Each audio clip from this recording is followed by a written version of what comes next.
Hello students, this is K. Vikrant and today we are going to learn next segment of plane mirror, है ना। अभी तक इससे पहले हमने प्लेन मिरर में बहुत सारी बातें पढ़ी थी। ठीक है, हमने देखा था कि आपको प्लेन मिरर में इमेज कैसे बनता है, इमेज को हम लोकेट कैसे करते हैं, इमेज को हम कहां पर रहकर देख सकते हैं, या तो हमें अपना इमेज देखना है तो हम कहां पर रहकर देख सकते हैं, या किसी और का इमेज देखना है तो हम कहां पर रहकर देख सकते हैं। ठीक है, या तो फिर इमेज जो बनेगा, इमेज बनने के लिए मिरर का क्या होना चाहिए पोजीशन, मिरर का लेंथ क्या होना चाहिए, ये सब सारा बात हमने देखा था। ठीक है, लेकिन आज हम वो पढ़ेंगे कि अगर आपको मिरर छोटा हो तो इमेज जो है वो हम अपना इमेज कितना देख पाएंगे। यानी कि मानो कि मैं 5 फीट 10 इंच का इंसान हूं और मैं एक छोटे मिरर में अपना जो है शरीर के किस पार्ट को देख पाऊंगा और कितने लंबाई तक देख पाऊंगा। ठीक है, आज मैं ये पढ़ूंगा। ठीक है, एक्चुअली पढ़ोगे आप लोग, मैं पढ़ाऊंगा। ठीक, चलिए ये सब जो भी लिखा हुआ है पहले हम इधर देख लेते हैं, उसके बाद इन चीजों को समझेंगे अच्छे से। ठीक, देखिए मैंने एक छोटा सा मिरर ले रखा है जो कि आपको 0.4 मीटर का है और ये आपको ग्राउंड से 1.2 मीटर हाइट पर है। ठीक, अब देखिए, अब इसी मिरर में ये 2 मीटर लंबे ऑब्जेक्ट का इमेज बनाना है इस छोटे से मिरर में, तो कैसे बनेगा? तो कुछ नहीं, आप बताओ ये ऑब्जेक्ट अपना इमेज कब देख पाएगा? जब रेज मिरर से रिफ्लेक्ट होकर इसके आंखों तक आए, यानी यहां पर आए। ठीक है, तो आप सबसे पहले यही काम कर दीजिए कि आप रे डाल दीजिए, रिफ्लेक्टेड रे इसके आंखों तक। ठीक है, ऐसा मिरर के दोनों एंड से डाल दीजिए ताकि फील्ड ऑफ व्यू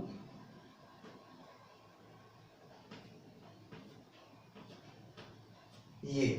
तो आप बोलोगे कि सर आपने डायरेक्ट रिफ्लेक्टेड रे डाला, इंसिडेंट रे क्यों नहीं डाला? आखिर ये रे मिरर पे कहां पर आकर टकराया, यानी कि ऑब्जेक्ट के किस पॉइंट से निकले थे और मिरर के इस पॉइंट पर आया और इस पॉइंट पर आए?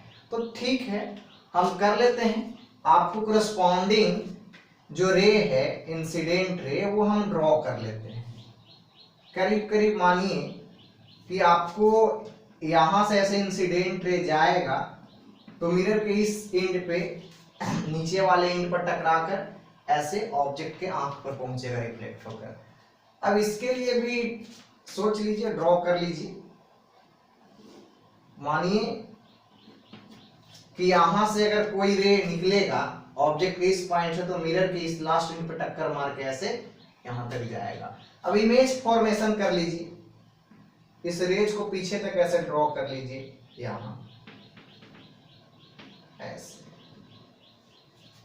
देखिए, यानी आप इमेज जो देख पा रहे हैं वो इस वाले पोर्शन का यहां पर देख पा रहे हैं, इस वाले पोर्शन का यहां पर देख पा रहे हैं, यानी इमेज जो बन रहा है वो यही बन रहा है।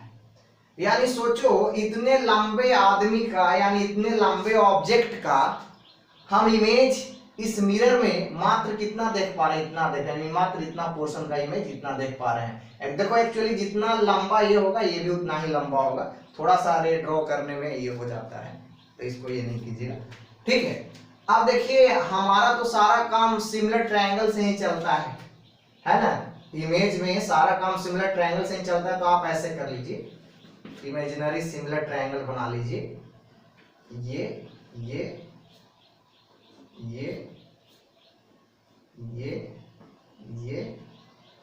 ठीक है जी, चलो ऐसा हमने बना दिया। अब ऐसा कीजिए, यहां से एक इमेजिनरी लाइन ड्रॉ कर दीजिए।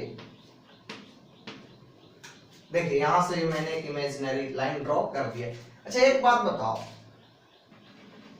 ये ग्राउंड से ये वाला हाइट 1.2 मीटर था, ये 0.4 मीटर है, तो ये जो बच गया ये वाला हाइट भी जो होगा ये भी आपको 0.4 मीटर होगा। होगा कि नहीं, ये जो बच गया है जो, ये अपना मिरर है। ठीक, अब देखिए तो नामकरण कर दीजिए। यहां पे अगर A लेते हैं, यहां पर B, यहां पर C, यहां पर D, यहां पर E। ठीक, आपको इमेज जो बना है वो लेंथ ED है, यानी हमें यही पता करना था ना कि आपको कितना लेंथ का इमेज बनेगा, तो वो क्या है, ED है। इमेज तो यही बना है, यानी यही हमें पता करना है। अगर ED हम निकाल पाने में कामयाब हो गए तो हम इमेज का लेंथ बता देंगे।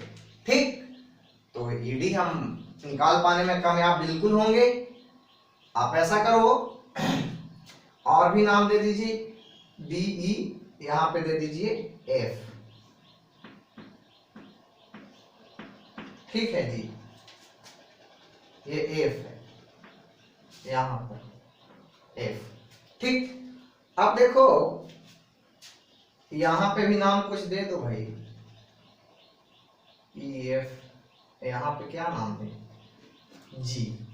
चलिए, ये वाला पॉइंट G। अब देखो सिमिलरिटी देख लीजिए, देखिए तो ACD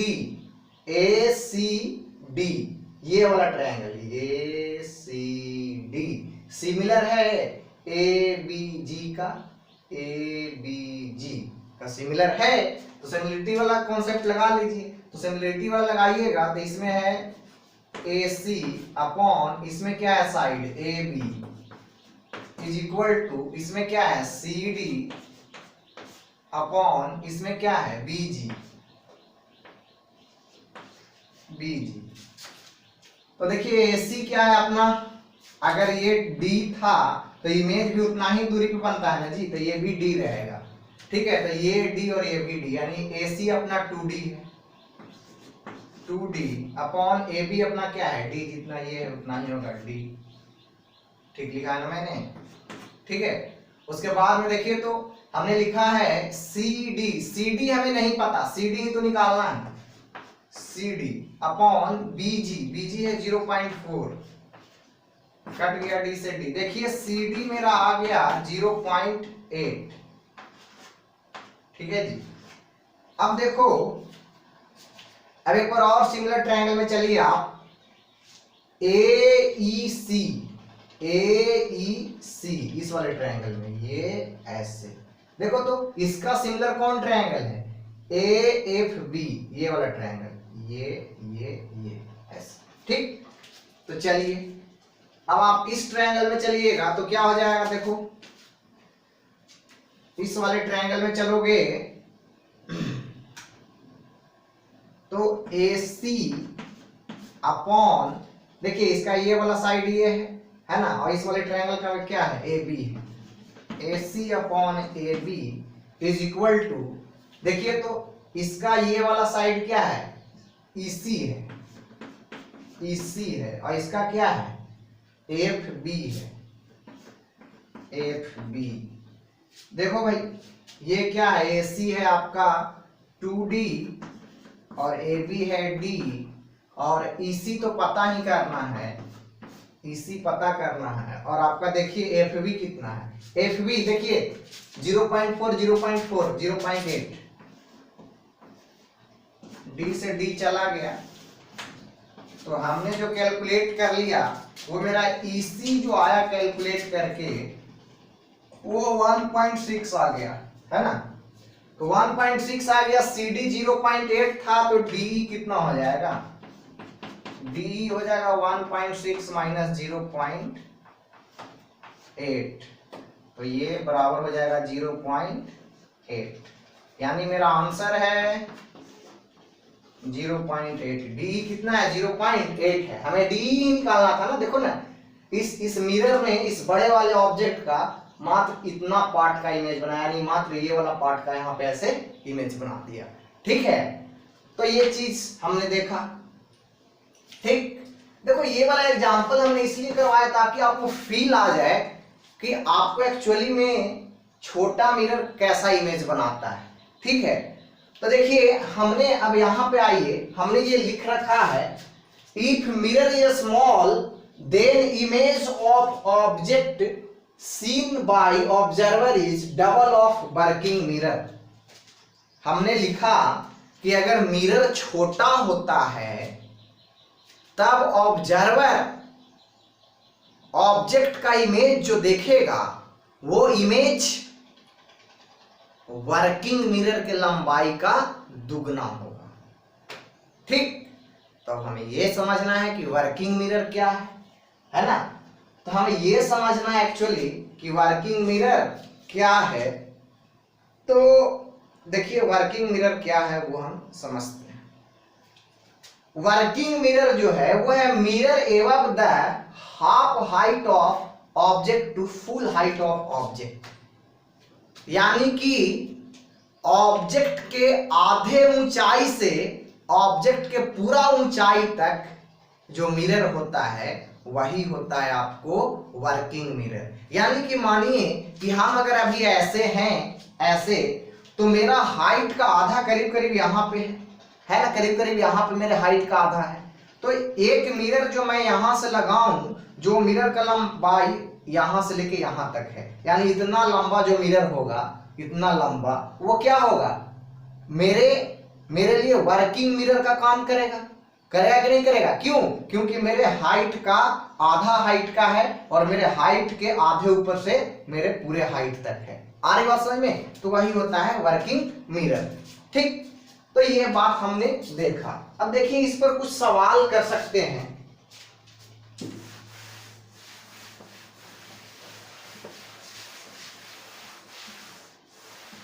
चलो, समझ में आ रहा है ना सभी को? अच्छे से समझ में आना चाहिए आपको। काफी सुंदर कॉन्सेप्ट है ये रे ऑप्टिक्स। चलो देखो भाई ध्यान दो। अब अगर इस पर सवाल पूछे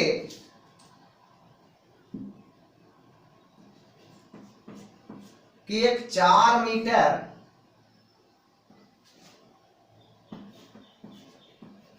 लंबा ऑब्जेक्ट था और एक मिरर जो है जो कि 1 मीटर के ऊंचाई से वो शुरू हुआ था मिरर, और उस मिरर का लंबाई जो था वो 2 मीटर था। कितना का था? 2 मीटर का। ठीक है, ऑब्जेक्ट है ये मेरा क्या है? ऑब्जेक्ट। ये ऑब्जेक्ट है, ये आपका मिरर है जो कि 2 मीटर लंबा है, और आपको मिरर जो है उसका पोजीशन अगर मिरर का देखा जाए तो वो ग्राउंड लेवल से 1 मीटर ऊपर से लगाया गया है। ठीक है, यानी ग्राउंड लेवल से 1 मीटर ऊपर लगाया गया है। तो अब आपसे पूछा गया कि इस ऑब्जेक्ट का इमेज बताइए, इसका इमेज बताइए। फाइंड,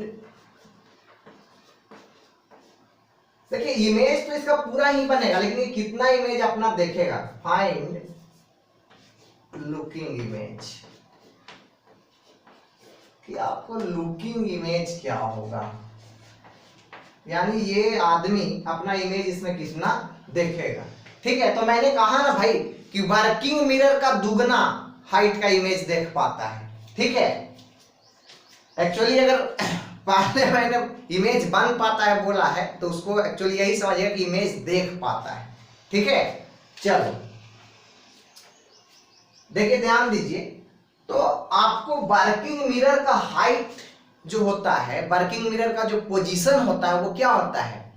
ऑब्जेक्ट के आधे हाइट से ही उसका पोजीशन होता है। तो ये 1 मीटर से एक्चुअली मिरर शुरू था, तो एक्चुअली ये ऑब्जेक्ट के आधे हाइट से तो पोजीशनिंग नहीं है, तो आधे हाइट से पोजीशनिंग लेंगे तो करीब करीब आधा हाइट यहाँ पे आएगा ऑब्जेक्ट का, यानी ऐसे मानिए। ठीक है, और भी ऊपर ही होगा। चलो ऐसे मान लो, ऐसे, यानी आपको वर्किंग मिरर जो है वो मात्र इतना ही है। ये नीचे मिरर 2 मीटर लंबा जरूर था, लेकिन ये काम का नहीं है, ये वर्किंग मिरर नहीं है। क्योंकि वर्किंग मिरर कौन होता है? जो ऑब्जेक्ट के हाइट के आधे ऊपर से होता है। समझ रहे हैं क्या करें? वर्किंग मिरर कौन होता है? अरे इमेज किस में बनता है? ये तो हमने उस समय भी आपको बताया था, पिछले लेक्चर में ही बताया था कि आपको इमेज जिस मिरर में बनता है वो मिरर क्या होता है? ऑब्जेक्ट के हाइट से आधे के ऊपर से होता है, उसका पोजीशन मैंने बताया था ना। ठीक है, तो देखिए, तो ये नीचे का पार्ट तो इसका ऐसे ही वेस्ट चला गया। तो नीचे का पार्ट जो वेस्ट चला गया वो क्या था? 1 मीटर था, क्योंकि 1 मीटर ऊपर था ये, और आपको यहां से यहां तक मेरा 2 मीटर है, तो 1 मीटर ये हो जाएगा। नहीं, वर्किंग मिरर जो मेरा है यही है, और वर्किंग मिरर जो मेरा है वो मात्र 1 मीटर का है, वो मात्र 1 मीटर का रह गया।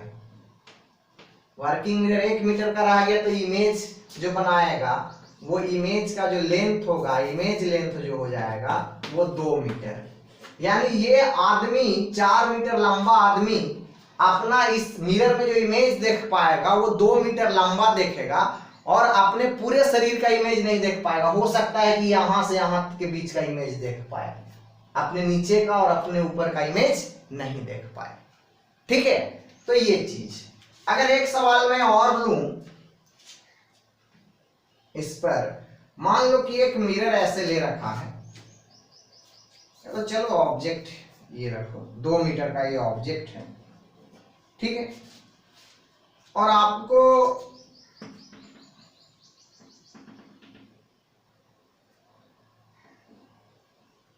.8 मीटर पोजीशन मिरर का देखिए, ग्राउंड से 0.8 मीटर से ऊपर पोजीशन किया गया है, और इसका लंबाई जो है ये भी 0. क्या ले लें इसको, ले लो कुछ भी, 0.8 ही ले लेते हैं, चलिए। ठीक है ना। तो पूछा गया सवाल यही है कि आपको फाइंड लुकिंग इमेज। तो देखिए, इसमें भी आपको हम पहले वर्किंग मिरर देखते हैं। तो वर्किंग मिरर क्या? वर्किंग मिरर सबसे पहले तो कि 1 मीटर, ग्राउंड से 1 मीटर ऊपर होना चाहिए। क्यों? क्योंकि ऑब्जेक्ट हाइट के आधे ऊपर से होना चाहिए। तो लेकिन है कहां पे? 0.8 से। तो एक्चुअली ऐसे देखेंगे तो ये जो है मेरा यही वर्किंग मिरर हो जाएगा, है ना। क्यों? क्योंकि ये इस 2 मीटर का आधा, 1 मीटर करीब करीब यहाँ पे है, तो यानी ये जो इतना तक है, ये 1 मीटर है, ये 0.8 दिया गया था। तो ये जो मिरर का इतना पार्ट है, ये 0.2 है ना। देखो ना, टोटल 1 है, 0.8 है, तो ये क्या जाएगा? 0.2। इतना जो ये पार्ट है ये वेस्ट चला गया। मेरा काम का मिरर क्या है? बस इतना ही है ना। मेरे काम का मिरर इतना ही है, क्योंकि मिरर, वर्किंग मिरर का पोजीशनिंग क्या होता है?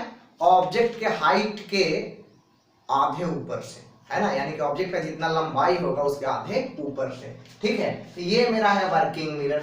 वर्किंग मिरर जो मेरा है उसका लंबाई जो है वो हो जाएगा 0.6 मीटर। तो इमेज जो बनाएगा, इमेज लेंथ जो हो जाएगा वो क्या? इसका दुगना, तो 1.2 मीटर। आई बात समझ में? तो आपको इस तरीके का सवाल इसमें पूछा जा सकता है, तो आप कर लेंगे। चलो, अब आगे भी कॉन्सेप्ट है, लिखेंगे। लिखिए, एक सेकंड लिखिए, स्क्रीन पॉज करके लिखिए। देखिए, अब हम पढ़ेंगे एंगल ऑफ डिविएशन। देखिए, एंगल ऑफ डिविएशन हमने इंट्रो में भी आपको बताया था। एंगल ऑफ डिविएशन के बारे में बहुत कुछ इंट्रो में भी बताया था आपको। ठीक है, लेकिन अब यहाँ पे कुछ सवाल सॉल्व करेंगे एंगल ऑफ डिविएशन से। देखिए, मैंने वहां भी बताया था कि रेज आपको रोटेशनली जितना अपना पाथ बदल लेता है उसी को बोलते हैं आपको एंगल ऑफ डिविएशन। तो देखिए, ये रे ऐसे आ रहा था, मानो ये मिरर है, ये मिरर है, आपको रे ऐसे आ रहा था। अगर ये मिरर ना यहाँ पे होता तो रे ऐसे आता, सीधा ऐसे आते रहता, लेकिन मिरर को होने की वजह से इधर मुड़ गया, तो आपको कितना, ये जो अपना पाथ था ऐसे आ रहा था, जो इतना ऐसे मुड़ गया रोटेशनली, है ना, उसे ही हम आपको बोलते हैं एंगल ऑफ डिविएशन। तो एंगल ऑफ डिविएशन बराबर हम क्या लिख सकते हैं? पाई माइनस 2i लिख सकते हैं, है ना। देखिए ना, ये ऐसे सीधा जाता तो ये टोटल एंगल पाई होता, लेकिन अब इतना ही एंगल है तो कितना घट गया? आई प्लस आई 2i। चलिए, ये तो एक मिरर ऐसे रहे, तो अगर 2 मिरर रहे तो हम एंगल ऑफ डिविएशन कैसे निकाल सकते हैं? ठीक है, जरा सा देखिए, ध्यान दीजिए, एक एग्जांपल लेकर समझते हैं। एग्जांपल समझिएगा तो फील आएगा, है ना। चलो देखो ध्यान दो, मान लो कि दो मिरर ले लो, ठीक, ऐसे 60 डिग्री एंगल पे ले लीजिए, दो प्लेन मिरर जो कि 60 डिग्री एंगल बना रहे थे एक दूसरे के साथ, ठीक। अब देखो एक रे जो है वो इस पे आकर गिरा, इस वाले पर आकर गिरा, जो कि इसके साथ एंगल क्या ले लें, चलो कुछ भी ले लो, 37 डिग्री ले लीजिए,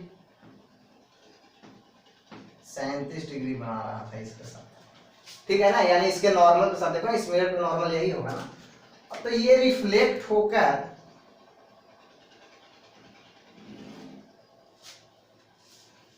चलिए ऐसे नहीं, थोड़ा सा ऐसे गया रिफ्लेक्ट होकर, ठीक है, ऐसे। अब देखिए अब इस मिरर के साथ कितना एंगल बना रहा है ये भी हम पता कर लेंगे। ये रहा इसका नॉर्मल, ठीक है, ये वाला लाइन जो है वो क्या है जी, इस मिरर का नॉर्मल है। तो देखो एक बात बताओ, अगर ये 37 डिग्री था तो आपको ये भी 37 डिग्री हो जाएगा, होगा कि नहीं होगा, अरे एंगल ऑफ इंसिडेंट और एंगल ऑफ रिफ्लेक्शन, ठीक है। तो ये 37 37 74 डिग्री, तो ये 74 डिग्री हो गया, तो बताइए तो ये टोटल एंगल 90 डिग्री था। समझ रहे हैं हम क्या कर रहे हैं, जैसे देखिए ये 37 डिग्री, सॉरी हाँ ठीक है, ये 37 डिग्री एंगल ऑफ इंसिडेंट, तो ये एंगल ऑफ रिफ्लेक्शन भी 37 डिग्री। तो एक बात बताइए, ये वाला एंगल कितना हो जाएगा, ये वाला, मैं ये वाला एंगल जानना चाह रहा हूं, ये एंगल जो हो जाएगा वो कितना हो जाएगा। देखिए ये नॉर्मल इस मिरर के साथ 90 डिग्री बना रहा था, ये एंगल कितना है 37 डिग्री है, तो ये क्या हो जाएगा 53 डिग्री, तो ये एंगल 53 हो गया, ये आपको 60 हो गया। तो ये वाला एंगल कितना होगा, एक ट्रायंगल में टोटल एंगल क्या होता है जी 180 डिग्री होता है, तो 180 डिग्री होता है, तो ये दोनों मिलाकर कितना हो जा रहा है 113 डिग्री हो रहा है, तो ये वाला एंगल क्या हो जाएगा, ये वाला एंगल ये 67 डिग्री हो जाएगा, 67 डिग्री। अगर ये 67 हो गया तो टोटल एंगल जो होता है देखो नॉर्मल के साथ, ये वाला मिरर अपने, ये वाला मिरर जो है अपने इस नॉर्मल के साथ जो एंगल बनाएगा वो 90 डिग्री बनाएगा, ठीक है ना। तो ये वाला एंगल 67 डिग्री है, तो ये एंगल जो है यानी कि ये वाला रिफ्लेक्टेड रे पहला मिरर से रिफ्लेक्ट होके जो दूसरा मिरर पर गया, ये दूसरे मिरर के नॉर्मल के साथ जो बना रहा है एंगल, ये एंगल कितना है, तो ये एंगल जो है लिख लीजिए, ये वाला एंगल आपको क्या हो जाएगा टोटल 90 डिग्री, उसमें ये 67 डिग्री है, तो ये जो बच जाएगा वो क्या 23 डिग्री बच जाएगा, तो ये हो जाएगा 23 डिग्री। अगर ये 23 डिग्री हो गया तो आपको यहां से जो रे रिफ्लेक्ट होकर निकलेगा इस मिरर से सेकंड वाले से, वो भी क्या 23 डिग्री एंगल बनाएगा, ये वाला एंगल भी 23 डिग्री नॉर्मल के साथ होगा, तो ये वाला एंगल भी 23 डिग्री। बात समझ में आ रहा है, तो ये वाला भी एंगल 23 डिग्री। तो चलिए हम ये दोनों चीज समझ गए। अब बताइए यहां पे पहला एंगल ऑफ डेविएशन मेरा हुआ, ये रे एक्चुअली ऐसे आना चाह रहा था, ऐसे इस रास्ता पे, लेकिन आपको मिरर होने की वजह से डिविएट हो गया। तो ये जो डिविएट हुआ ये ऐसे डिविएट होकर इधर चला गया, तो देखिए तो एक्चुअली में आपको यही इसका एंगल ऑफ डेविएशन है, यही है ना, देखिए ऐसे चला गया, आना था इसको ऐसे, तो ये वाला जो एंगल हो जाएगा ये कितना हो जाएगा, देखिए तो ये हो जाएगा 180 डिग्री माइनस आपको 37 दूनी 74 डिग्री, तो आपको हो जाएगा 106 डिग्री, है ना जी। ये है आपका, मान लीजिए एंगल ऑफ डेविएशन को ये मान लेते हैं, है ना del1, ठीक।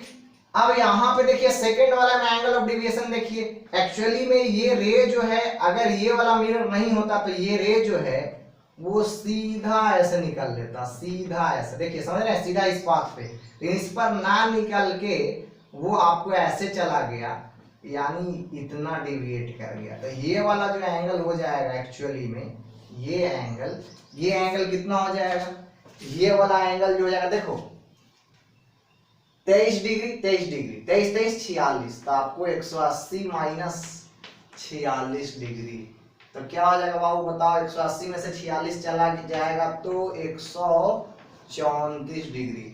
इसको मान लीजिए एंगल ऑफ डेविएशन 2।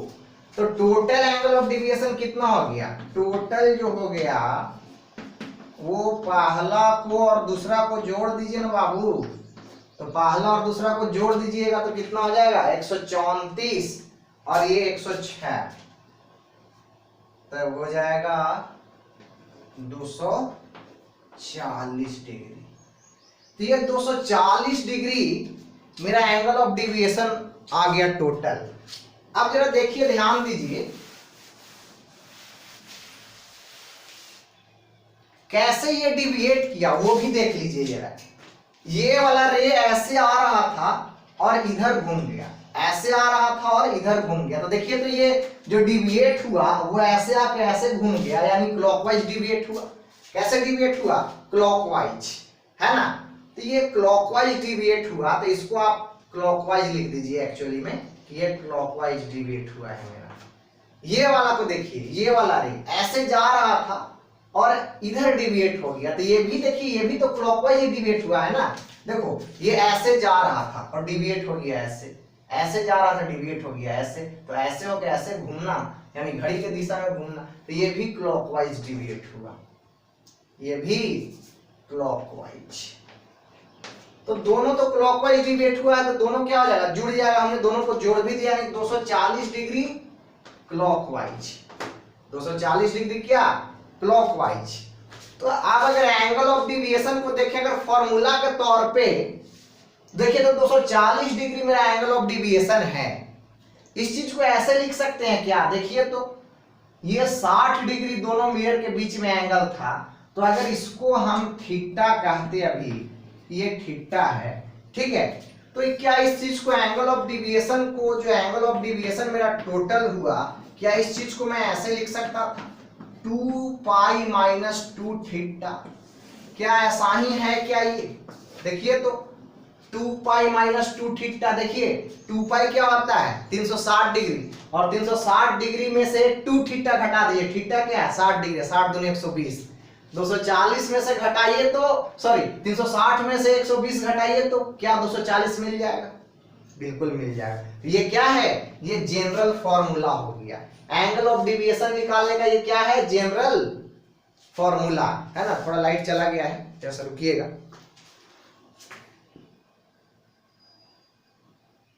चलो लाइट आ गया, ठीक है। चलिए देखिए ध्यान दीजिए, तो ये चीज मैंने कहा कि आपका एंगल ऑफ डेविएशन क्या आएगा 2 पाई माइनस 2 थीटा, और किस सेंस में, इन विच सेंस डिविएशन टेक प्लेस, आपको डिविएशन जिस सेंस में टेक प्लेस, यानी डिविएशन अगर क्लॉकवाइज हो रहा है तो क्लॉकवाइज सेंस में वो एंगल होगा, ठीक है।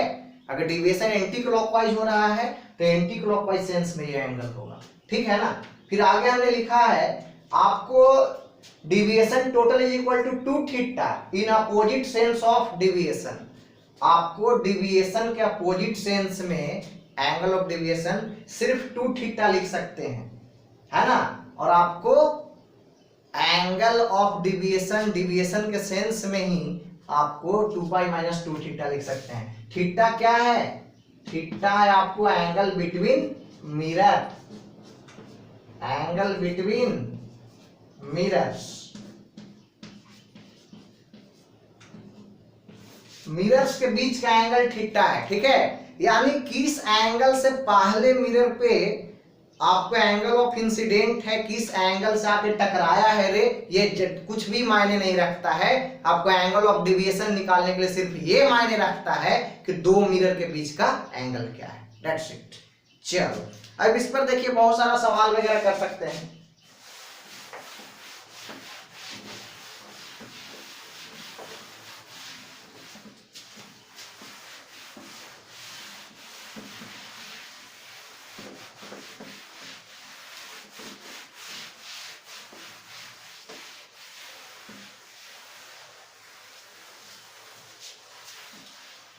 देखो ध्यान से, मान लीजिए कि एक सवाल ऐसे दिया गया कि दो मिरर लिया गया था, दोनों के बीच एंगल थीटा, एक रे जो कि नॉर्मल के साथ एंगल अल्फा बना रहा था, पूछा गया एंगल ऑफ डेविएशन, निकाल दीजिए एंगल ऑफ डेविएशन, क्या हो जाएगा 2 पाई माइनस 2 थीटा। ठीक है, आपको क्या हो जाएगा 2 पाई माइनस 2 थीटा। ठीक है जी, तो आपको 2 पाई माइनस 2 थीटा, तो एक्चुअली देखिए ऐसे रे आ रहा था, रिफ्लेक्ट होकर इधर जाना है, यानी क्लॉकवाइज सेंस में आपको डेविएट कर रहा है, तो ये क्या हो जाएगा क्लॉकवाइज। ठीक, अगर इसी तरीके का एक सवाल और दे दिया जाए आपको कि दो मिरर लिया गया, दोनों के बीच एंगल 30 डिग्री था, है ना, एक रे है जो ऐसे आकर टक्कर मारता है, ठीक है जी, तो बोला गया कि आप निकालिए एंगल ऑफ डेविएशन, तो निकाल दीजिए भाई, क्या हो जाएगा 2 पाई माइनस 2 थीटा, तो क्या हो जाएगा 360 डिग्री माइनस 30 दूनी 60 बराबर 300 डिग्री। आपको किस सेंस में, देखिए ये रे ऐसे आएगा इधर निकल जाएगा, तो कैसे घूम रहा है, ऐसे घूम रहा है, देखो ना, ये रे आकर अगर ऐसे निकलेगा तो ये कैसे घूम रहा है, ऐसे घूम रहा है, यानी कि एंटी क्लॉकवाइज घूम रहा है, तो सेंस हो जाएगा एंटी क्लॉकवाइज। ठीक है, अगर इसी को क्लॉकवाइज सेंस में लिखना चाहें तो क्लॉकवाइज सेंस में भी लिख सकते हैं इस चीज को, क्या हो जाएगा क्लॉकवाइज सेंस में, मैंने कहा था ना कि 2 थीटा, सिर्फ 2 थीटा, मैंने कहा था ना कि जिस सेंस में रोटेशन हो रहा है उस सेंस में क्या 2 पाई माइनस 2 थीटा, और जिस सेंस में डेविएशन हो रहा है उसका अपोजिट सेंस में क्या सिर्फ 2 थीटा, तो सिर्फ 2 थीटा लिख दो भाई, 60 डिग्री, 60 डिग्री क्या क्लॉकवाइज सेंस में, क्लॉकवाइज सेंस में। ठीक है, CW क्लॉकवाइज सेंस में। तो ठीक है, तो ये बातें आपको हो गया कि एंगल ऑफ डेविएशन का, इसमें बहुत सारा सवाल आ सकता है, चिंदी पिंदी जो भी आप कर लेना, ठीक है ना, आपको हमने कॉन्सेप्ट सिखा दिया है, अब सवाल कर लीजिएगा। ठीक, अब देखो आगे, अगर मिरर को ही रोटेट करवा दिया जाए तो कैसा फिल्म बनेगा भाई, अगर मिरर ही रोटेट हो जाए, रोटेशन मिरर में ही ला दिया जाए, मिरर को ही रोटेट करवा दें तो क्या होगा, रोटेशन ऑफ मिरर, हेडिंग बदल दीजिए एंगल ऑफ डेविएशन की जगह पे, है ना, हेडिंग क्या डाल दीजिए, रोटेशन ऑफ मिरर। अगर मैं मिरर को रोटेट करवा दूं तो क्या होगा, देखिए क्या होगा, मान लीजिए हमने एक ऐसे मिरर ले रखा है, ठीक, अभी में आपने एक इंसिडेंट रे ऐसे लिया, ये नॉर्मल के साथ इसका एंगल आई, तो रिफ्लेक्ट होकर एक रे ऐसे निकलेगा, इसका एंगल भी क्या हो जाएगा आई ही हो जाएगा, क्यों, क्योंकि इंसिडेंट रे और रिफ्लेक्टेड रे नॉर्मल के साथ एंगल सेम ही बनाता है, नॉर्मल जो होता है वो क्या होता है मिरर के परपेंडिकुलर होता है, आप भी जानते हैं। अब हम क्या करते हैं कि आपको मिरर को थोड़ा सा घुमा देते हैं, थोड़ा सा का मतलब ये थोड़ा सा, एकदम इतना सा, ठीक है, मिरर को क्या किया थोड़ा सा रोटेट कर दिया। अब देखो जरा बात को समझिए, अगर मिरर ऐसे है और मिरर ऐसे अगर मेरा है तो इसको ऐसे रोटेट करवाओगे तो कोई फर्क नहीं पड़ेगा, आपको एंगल ऑफ इंसिडेंट जैसे जितना एंगल ऑफ इंसिडेंट होगा एंगल ऑफ रिफ्लेक्शन भी उतना ही होगा, कोई फर्क नहीं पड़ेगा, ठीक है, क्योंकि ऐसे जब आप कर रहे हो तो रे ऐसे पड़ रहा है ऐसे निकल रहा है, लेकिन सोचो क्योंकि नॉर्मल अगर ऐसे रोटेट आप करवाएंगे तो नॉर्मल तो ऐसे के ऐसे ही रहेगा भाई, लेकिन अगर सोचो तुम इसको ऐसे रोटेट करवा रहे हो, ये ऐसे ऐसे ऐसे अगर रोटेट करवा दिए, इसको ऐसे रोटेट करवा दिए तुम, तो अभी नॉर्मल ऐसे था, लेकिन अगर ऐसे रोटेट करवा दे तो नॉर्मल ऐसे हो गया, और करवा दोगे तो नॉर्मल और ऐसे हो जाएगा, है ना। तो मायने ये रखता है कि अगर आप उसके प्लेन में ही उसको अगर रोटेट करवाते रहते हैं तो कोई फर्क नहीं पड़ेगा, है ना। यानी कि रोटेशनल एक्सिस नॉर्मल रहेगा तो कोई फर्क नहीं पड़ेगा। लेकिन अगर वही आपको देखो, अगर ऐसे रोटेट करवाएंगे तो क्या है, रोटेशनल एक्सिस नॉर्मल ही है ना जी, यही ना है, इसी एक्सिस के ओर रोटेट कर रहा है ना, तब आपको कहने में कोई फर्क नहीं पड़ेगा। लेकिन अगर रोटेशनल एक्सिस ऐसा हो जाए, रोटेशनल एक्सिस हॉरिजॉन्टल हो जाए, अगर ये वाला एक्सिस के अबाउट में, ये हॉरिजॉन्टल एक्सिस के अबाउट में रोटेट करने लगे, तब तो फर्क आ जाएगा। ठीक है, तो लिख लीजिए थोड़ा सा, if rotate about normal then no change, कुछ भी चेंज नहीं होगा। लेकिन अगर ऐसा हो गया आपको, if rotate about horizontal axis, horizontal axis का मतलब प्लेन एक्सिस, ऐसा नहीं कि हमेशा हॉरिजॉन्टल ही मिरर होता है, मतलब क्या, मिरर का प्लेन, है ना। Then change, then make change, makes change, तब परिवर्तन होगा। क्या परिवर्तन होगा, एंगल ऑफ रिफ्लेक्शन बदल जाएगा, ठीक है। देन मेक्स चेंज का मतलब क्या, एंगल ऑफ रिफ्लेक्शन वाले कुछ बदलेगा, तो वो बदलने वाला चीज क्या है, एंगल ऑफ रिफ्लेक्शन। तो देखिए अभी हमने इस मिरर को इसके प्लेन के आउट में थोड़ा सा ऐसे रोटेट करवा दिया, ये मिरर ऐसे था, इसको थोड़ा सा ऐसे रोटेट करवा दिया, ऐसे, ठीक। अब थोड़ा सा ऐसे इसको रोटेट करवा दिया, कर लो भाई, लो, क्या कितना रोटेट करवाया, थीटा रोटेट करवा दिया, मान थीटा रोटेट करवा दिया। तो थीटा रोटेट करवा दिया तो मेरे भाई नॉर्मल भी तो रोटेट कर जाएगा, नॉर्मल भी जो है वो भी थीटा रोटेट कर जाएगा, ठीक है। ये जो नॉर्मल है गरीब आदमी, ये बेचारा नॉर्मल भी थीटा रोटेट कर जाएगा, कितना, देखो ये नॉर्मल जो है, ये नॉर्मल अब क्या होगा, अब इसके परपेंडिकुलर होगा नॉर्मल, इस वाले के ना, ये ऐसे इस वाले के परपेंडिकुलर। देखो ना भाई, नॉर्मल क्या होता है, मिरर के परपेंडिकुलर होता है, तो पहला मिरर के परपेंडिकुलर नॉर्मल ऐसे था, मिरर को हल्का रोटेट करवा दिए तो नॉर्मल भी हल्का ये ऐसे से ऐसे रोटेट हो जाएगा, ऐसे हो जाएगा, क्योंकि इसके परपेंडिकुलर नॉर्मल को होना चाहिए। मिरर ऐसे था तो नॉर्मल ऐसे, मिरर हल्का रोटेट हो गया तो नॉर्मल भी हल्का रोटेट हो जाएगा, क्यों, क्योंकि नॉर्मल मिरर के परपेंडिकुलर होता है। तो अब ये पुराना वाला नॉर्मल था, इसको बोलिए आप नॉर्मल, और ये क्या है, न्यू नॉर्मल है, न्यू नॉर्मल, ठीक। तो ये देखिए नया वाला नॉर्मल पुराने वाले नॉर्मल के साथ कितना थीटा एंगल बना रहा होगा, तो ये एंगल जो बनाया है ये क्या है, थीटा है। इसको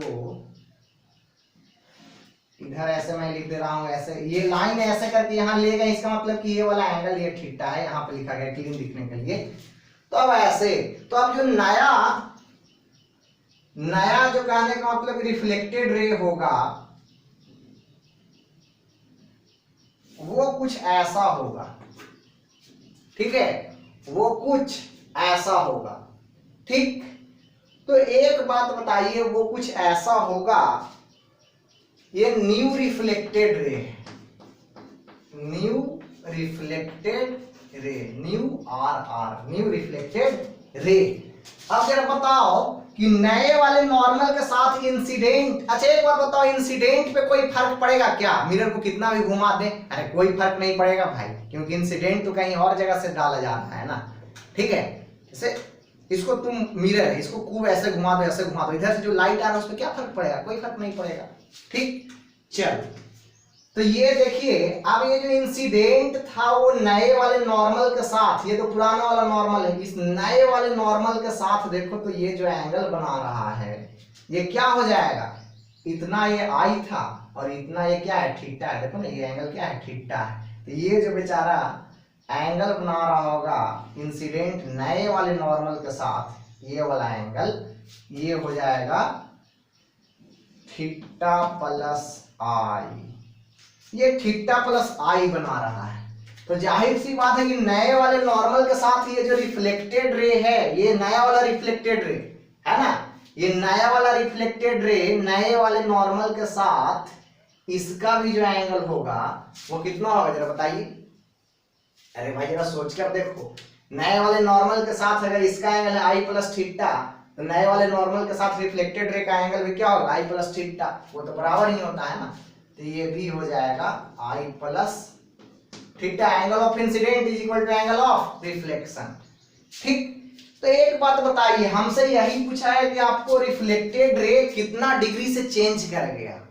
तो पहले देखो जो पुराना वाला रिफ्लेक्टेड रे था वो ये था, ओल्ड रिफ्लेक्टेड रे ये है, जिसको आर आर सिर्फ हमने लिखा है, रिफ्लेक्टेड रे ये है। अब देखिए तो नया वाला रिफ्लेक्टेड रे इसके साथ पुराने वाले रिफ्लेक्टेड रे के साथ जो एंगल बना रहा है वो यही है।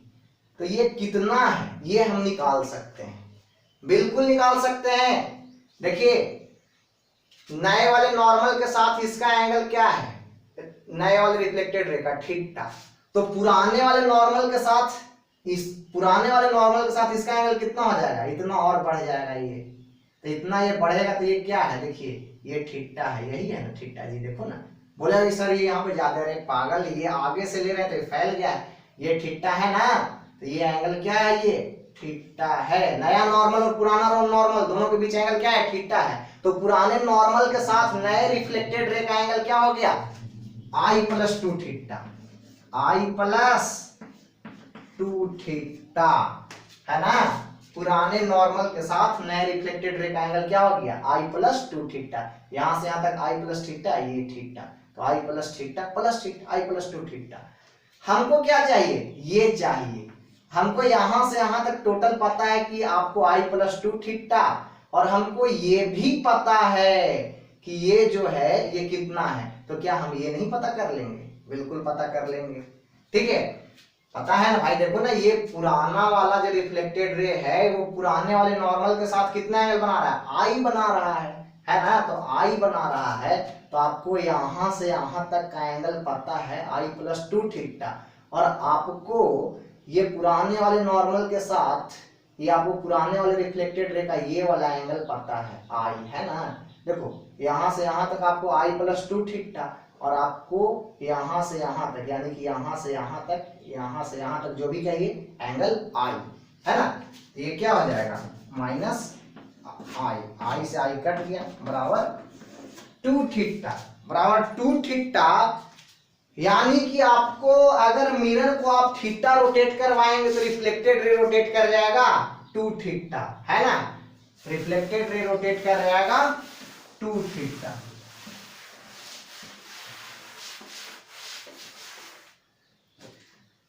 If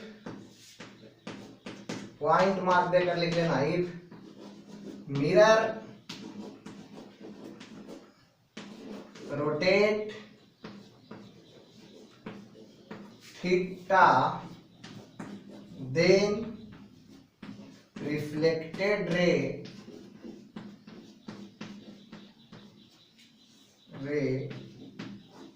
rotate two theta. तब रिफ्लेक्टेड रे कितना रोटेट करेगा, टू थीटा कर जाएगा। अब इसमें बहुत सारा सवाल आप कर सकते हैं। ठीक, देखिए इस पर अगर सवाल दे दिया जाए कि कोई मिरर है जिस पर एक रे ऐसे आकर गिर रहा है, वो कुछ भी एंगल आई बना रहा था, है ना। अब बोले कि मिरर रोटेट थीटा, है ना, अगर थीटा रोटेट करेगा मिरर तो आपको then rotation of R R, तो आप रिफ्लेक्टेड रे का ये थीटा के जगह पे आप 30 डिग्री वगैरह ले सकते हैं, कुछ भी, ये 30 degree. If mirror rotate 30 degree then rotation of reflected ray और क्या आ जाएगा 60 डिग्री हो जाएगा भाई। सिंपल सा सवाल है, ये सब आप कर सकते हैं। ठीक, तो अगर एक बात बताओ,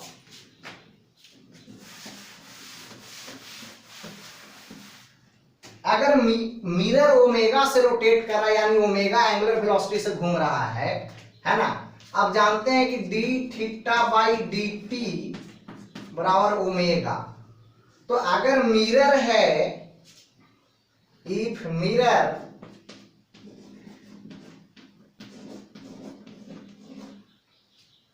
rotate with omega, rotate with omega, अरे यार चौक को क्या हो गया, then reflected ray R R rotate with 2 omega होगा कि नहीं। देखो ना भाई, जिस समय मिरर थीटा रोटेट कर जाएगा उस समय आपको रिफ्लेक्टेड रे 2 थीटा रोटेट कर जाएगा उसी टाइम में, फिर लाइट चला गया। लाइट का क्या हो रहा है यार,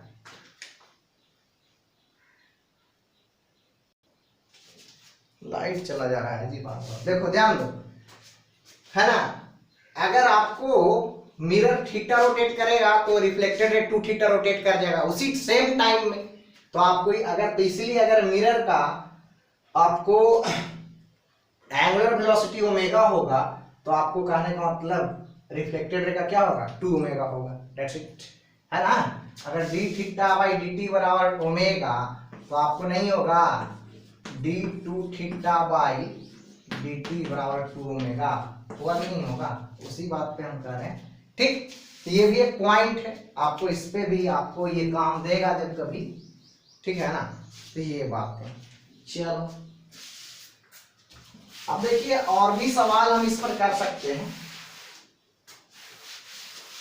काफी सवाल इस पर आता है।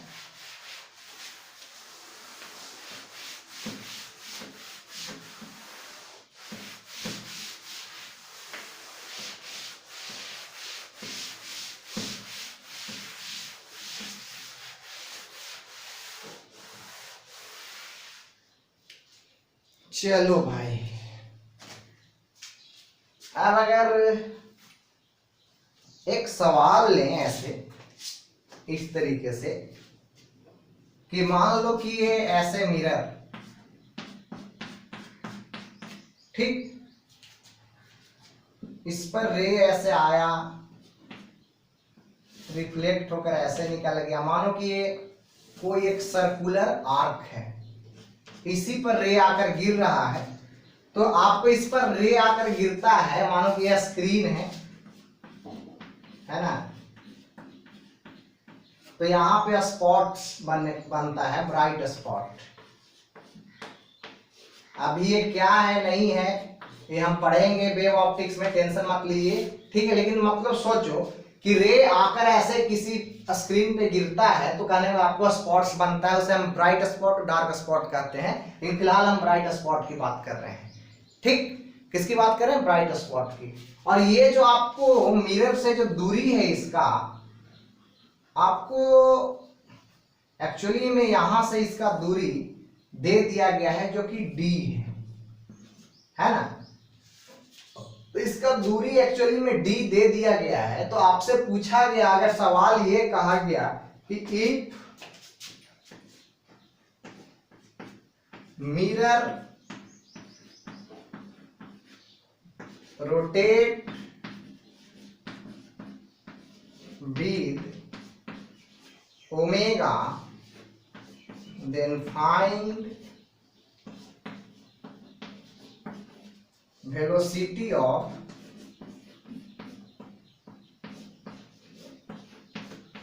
ब्राइट स्पॉट को बीपी लिख देते हैं, सॉरी बीएस, ब्राइट स्पॉट। तो आपको ब्राइट स्पॉट का वेलोसिटी पूछेगा। तो देखो मिरर रोटेट करेगा, जैसे जैसे मिरर रोटेट करेगा ये रिफ्लेक्टेड रे जो है ये ऐसे चलना शुरू कर देगा, है ना, रिफ्लेक्टेड रे भी रोटेट करना शुरू कर देगा, तो रिफ्लेक्टेड रे नीचे आने लगेगा। तो जो रिफ्लेक्टेड रे नीचे आने तो ब्राइट स्पॉट भी नीचे आने लगेगा, तो कुछ वेलोसिटी से तो ब्राइट स्पॉट नीचे आ रहा होगा, तो वही उसका वेलोसिटी चाहिए। तो बिल्कुल निकाल सकते हैं।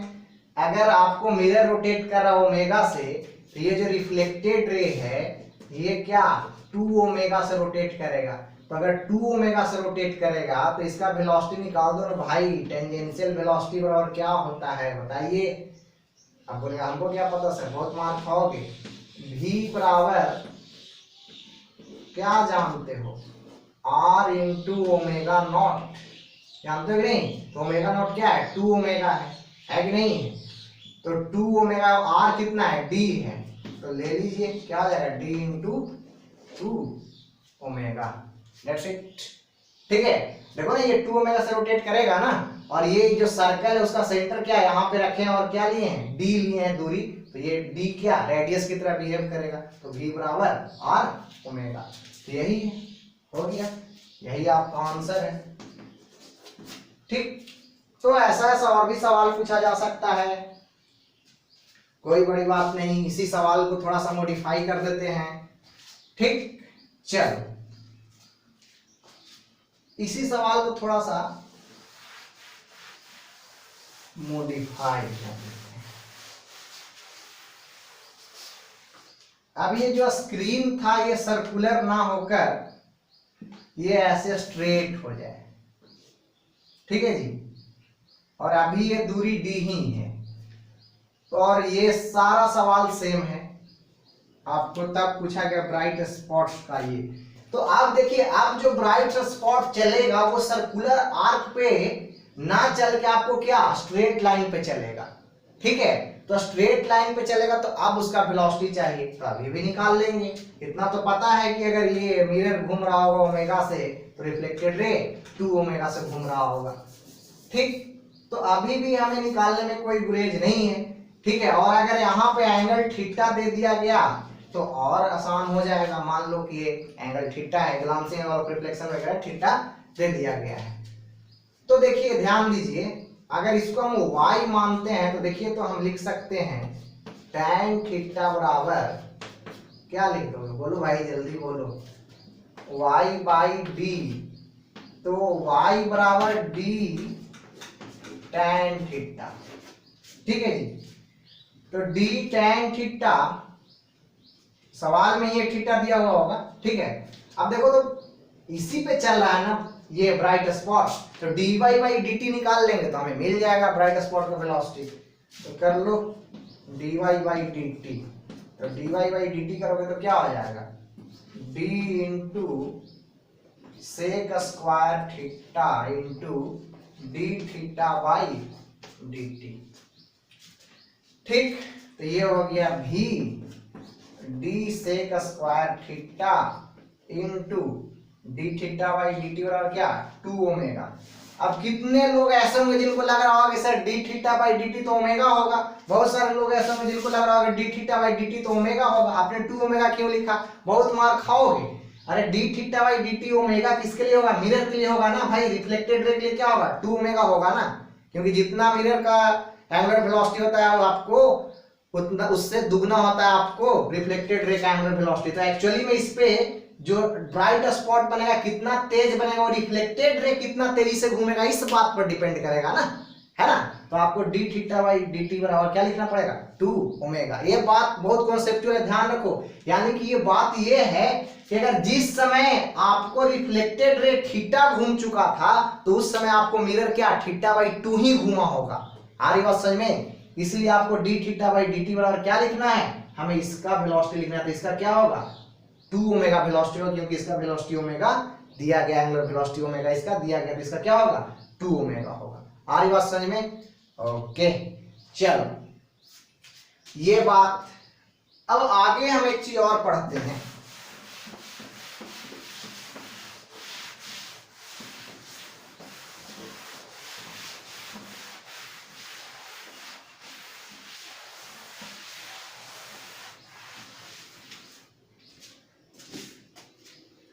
आगे पढ़ते हैं velocity of image in plane mirror.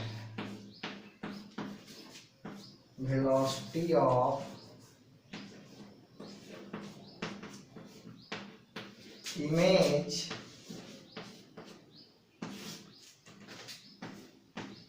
In plane mirror.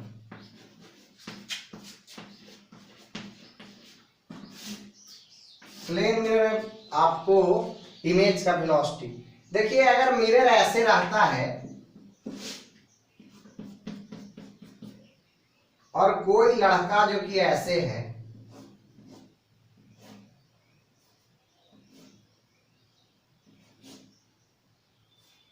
देखो भाई जरा सा,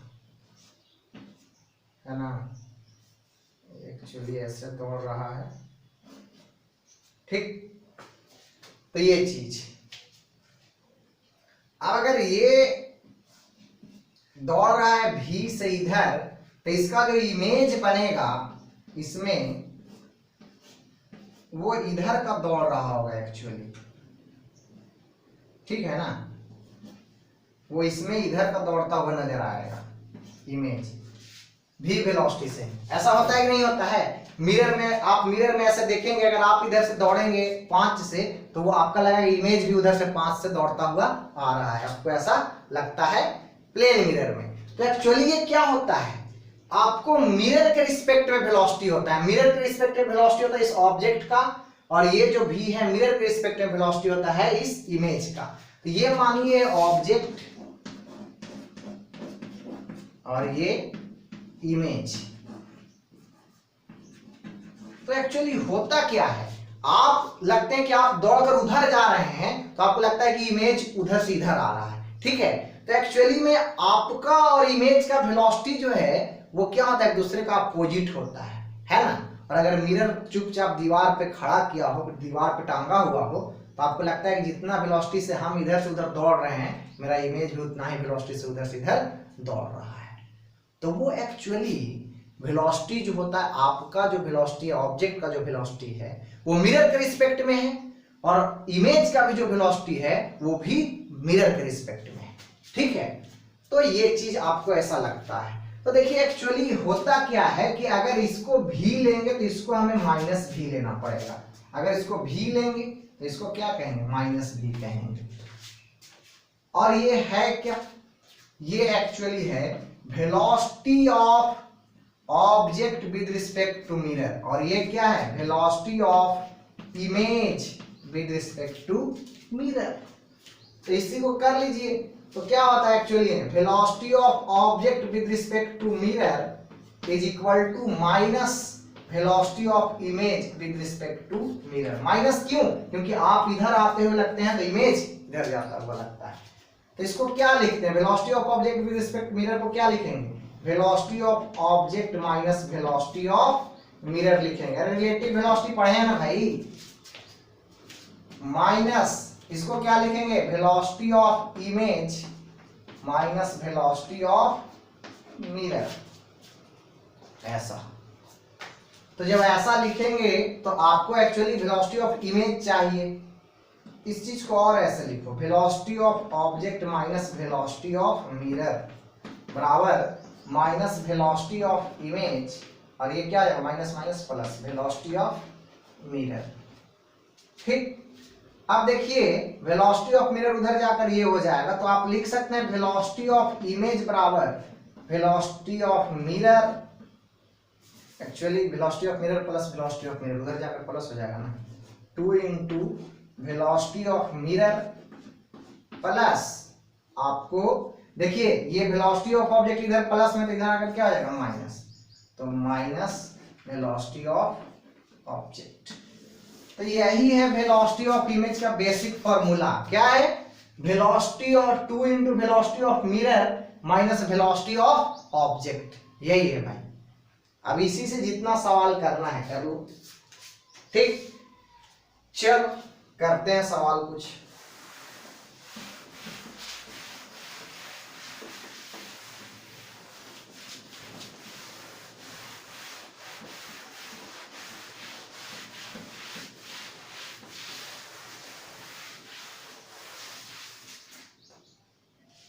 और देखिए एक चीज और इसमें याद रखिएगा, ये जो वेलोसिटी जो होता है, वेलोसिटी ऑफ इमेज, अभी जो ये लिखे हैं एक्चुअली ये क्या होता है, इज वेलोसिटी ऑफ इमेज जो आपने निकाला है is perpendicular to mirror.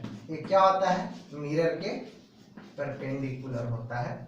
Star mark देकर ये लिख लीजिएगा, है ना, क्योंकि मिरर ऐसे लगा हुआ होता है तो आप ऐसे दौड़ रहे होते हैं ना, मिरर के परपेंडिकुलर डायरेक्शन में दौड़ रहे होते हैं। मिरर क्या ऐसे लगा हुआ है, ऊपर नीचे ऐसे, और आप दौड़ रहे हैं इधर, ठीक है। तो ये वेलोसिटी ऑफ ऑब्जेक्ट और वेलोसिटी ऑफ इमेज जो होता है वो क्या होता है, मिरर के परपेंडिकुलर होता है। अब अगर सोचो, इस पे एक सवाल करते हैं, पहले एक एग्जांपल लेते हैं। मान लो कोई मिरर ऐसे, मिरर का वेलोसिटी दे दिया गया था इधर में 8 मीटर पर सेकेंड।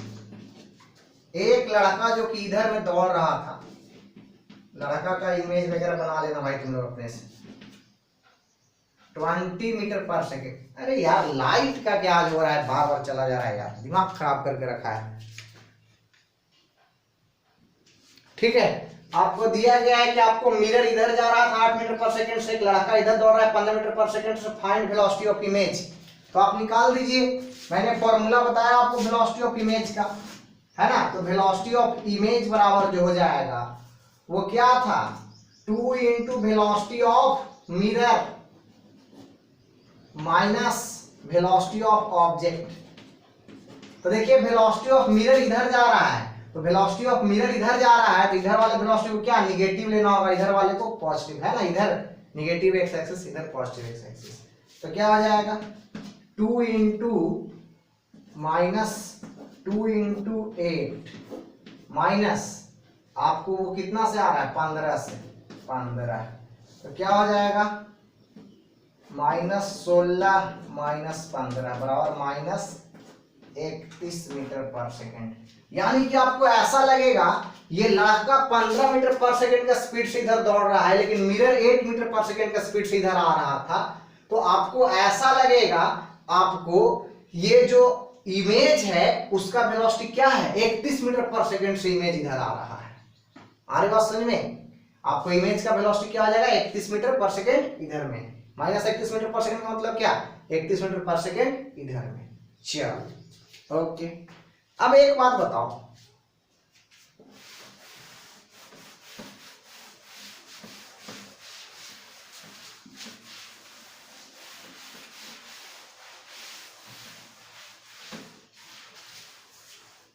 अगर कोई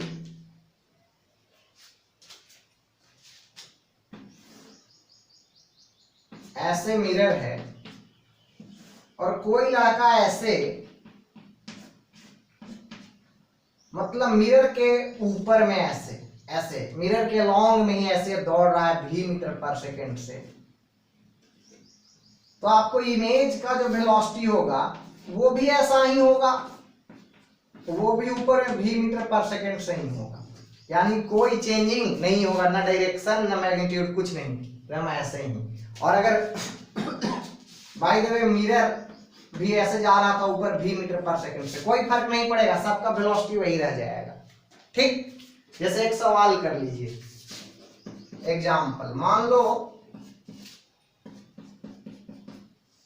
यानी वो जो आपको वेलोसिटी ऑफ इमेज बराबर 2 into velocity of mirror minus velocity of object होता है, वो सिर्फ किस केस में कि मिरर के परपेंडिकुलर दौड़ रहा होता है। अगर मिरर के लॉन्ग में दौड़ रहा है तो कोई फर्क नहीं पड़ेगा, जितना वेलोसिटी ऑफ ऑब्जेक्ट होगा उतना ही वेलोसिटी ऑफ इमेज होगा। आपको मिरर अगर इधर या उधर किधर भी दौड़ रहा है कोई फर्क नहीं पड़ेगा। अगर मिरर इधर भी दौड़ रहा था 20 मीटर पर सेकंड से तो भी कोई फर्क नहीं पड़ेगा, ऊपर जा रहा था तो भी कोई फर्क नहीं पड़ेगा, अगर इधर भी भाग रहा था 20 मीटर पर सेकंड से तो भी कोई फर्क नहीं पड़ेगा। ठीक है, आपको कहने का मतलब कि तब एक्चुअली फर्क तब पड़ेगा इधर वाले वेलोसिटी में पड़ेगा। ठीक है, इसको जैसा रहने दीजिए, ये थोड़ा सा इसको एक और सवाल में क्लियर करवाते हैं। अभी सिर्फ ये समझिए कि आपको मिरर के लॉन्ग में ही अगर आपको जितना वेलोसिटी सब्जेक्ट जाते रहेगा, इमेज का भी वही वेलोसिटी होगा, डायरेक्शन भी वही होगा, कोई फर्क नहीं पड़ेगा। मिरर भी अगर उस लॉन्ग में चल रहा है तो कोई फर्क नहीं पड़ेगा। चलो चलो भाई देखो ध्यान दो, मान लो अभी कि एक लड़का जो कि ऐसे ऊपर में जा रहा था 5 मीटर पर सेकंड से, ठीक है जी, और मिरर जो है वो नीचे आ रहा था, ये मिरर 1 मीटर पर सेकंड से। तो पूछा जाए कि इमेज का वेलोसिटी बताइए, ये इमेज का वेलोसिटी, वेलोसिटी ऑफ इमेज क्या होगा। तो कोई बात नहीं, सिंपल, वेलोसिटी ऑफ इमेज उतना ही होगा जितना वेलोसिटी ऑफ मिरर है, 5 metre, sorry velocity of object है पर सेकेंड ऊपर की ओर, वही होगा। ठीक, चलो अब देखिए जरा ध्यान दीजिए, कभी कभी सवाल ऐसे पूछ दिए जाते हैं,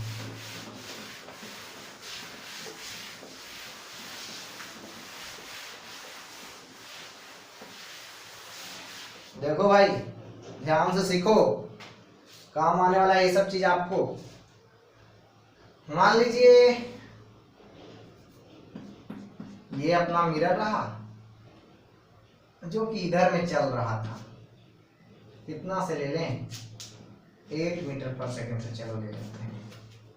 एक ऑब्जेक्ट था ये ऐसा, जो कि हॉरिजॉन्टल के साथ 37 डिग्री एंगल बनाते हुए आपको 20 मीटर पर सेकंड का स्पीड से जा रहा था, कितना, 20 मीटर पर सेकंड का स्पीड से। अब पूछेगा find velocity of image, find velocity of image. कोई बात नहीं, इसके वेलोसिटी को 2 कंपोनेंट में ब्रेक कर लो, है ना। देखो ना भाई, इसका वेलोसिटी ऑफ इमेज पूछ रहा है, तो एक्चुअली में वेलोसिटी ऑफ इमेज जो होगा वो आपको वर्टिकल डायरेक्शन में तो उतना ही होगा जितना आपको इसका वर्टिकल डायरेक्शन में वेलोसिटी है इस ऑब्जेक्ट का, सिर्फ हॉरिजॉन्टल डायरेक्शन वाला बदल जाएगा, सिर्फ मिरर के परपेंडिकुलर वाला क्या होगा, बदल जाएगा, है ना। हमने कहा ना कि मिरर के परपेंडिकुलर वाले में चेंजिंग आता है, मिरर के लॉन्ग वाले में कोई चेंजिंग नहीं आएगा। ठीक, ऐसे ही प्रैक्टिकली सोच कर देखो ना, मिरर ऐसे लगा दोगे और किसी चीज को तुम ऐसे फेंकोगे तो आईने में भी वैसे ही ऊपर ही जाता हुआ दिखेगा, क्या आईने में नीचे आता हुआ दिखेगा, ऊपर ही जाता हुआ दिखेगा ना जी। लेकिन अगर आईना ऐसा लगा किसी चीज को इधर ले जाओगे तो आईने में वो क्या, इधर आता दिखेगा, अपोजिट आता दिखेगा। चलो ठीक, चलिए देखिए ध्यान दीजिए, कंपोनेंट ब्रेक करो वेलोसिटी का, उसके वेलोसिटी का कंपोनेंट ब्रेक करोगे तो इधर में वी वाई ऑब्जेक्ट का वी वाई कितना हो जाएगा भाई, 20 into sine 37 degree, sine 37 value 3/5 है ना, तो 20 इंटू 3/5 का मतलब 12 जे, डायरेक्शन के लिए लिख दिया है, Vx 20 cos 37 डिग्री, है ना, x कंपोनेंट होगा ना, तो 20 इंटू cos 37 का वैल्यू 4/5, 4, ये क्या होगा, 4 इंटू 4 16i। अब देखिए ध्यान दीजिए, परपेंडिकुलर टू मिरर यानी कि अलोंग एक्स एक्सिस जो हो जाएगा वेलोसिटी ऑफ इमेज, वो क्या हो जाएगा, 2 into velocity of mirror minus velocity of object. तो क्या हो जाएगा, देखिए तो वेलोसिटी ऑफ मिरर क्या है, 8 मीटर पर सेकेंड इधर में है, तो 8 दूनी 16 यानी 16 और डायरेक्शन के लिए लिया आई, है ना। और आपको ध्यान दीजिए, उसके बाद में आपको कहने का मतलब क्या है, वेलोसिटी ऑफ ऑब्जेक्ट कितना है, इधर ही देखिए कितना है वेलोसिटी ऑफ ऑब्जेक्ट, 16i है, वेलोसिटी ऑफ ऑब्जेक्ट भी क्या है, 16i है, तो ये क्या हो गया, 0। अब देखिए ये तो इधर हो गया, अब देखिए वेलोसिटी ऑफ इमेज क्या, ये आप x डायरेक्शन में, अब velocity of image y direction में क्या हो जाएगा, जो ऑब्जेक्ट का होगा, तो ऑब्जेक्ट का कितना है, 12 है, तो 12j, यानी वेलोसिटी ऑफ इमेज जो मेरा हो जाएगा वो क्या हो जाएगा, 12j। यानी आपको कोई अगर मिरर 8 मीटर पर सेकेंड से इधर आ रहा था और कोई एक ऑब्जेक्ट 20 मीटर पर सेकंड से ऐसे जा रहा है 30 डिग्री एंगल बनाकर, तो उसका इमेज जो दिखेगा वो क्या दिखेगा कि सिर्फ ऊपर जा रहा है 12 मीटर पर सेकंड का स्पीड से। ठीक है।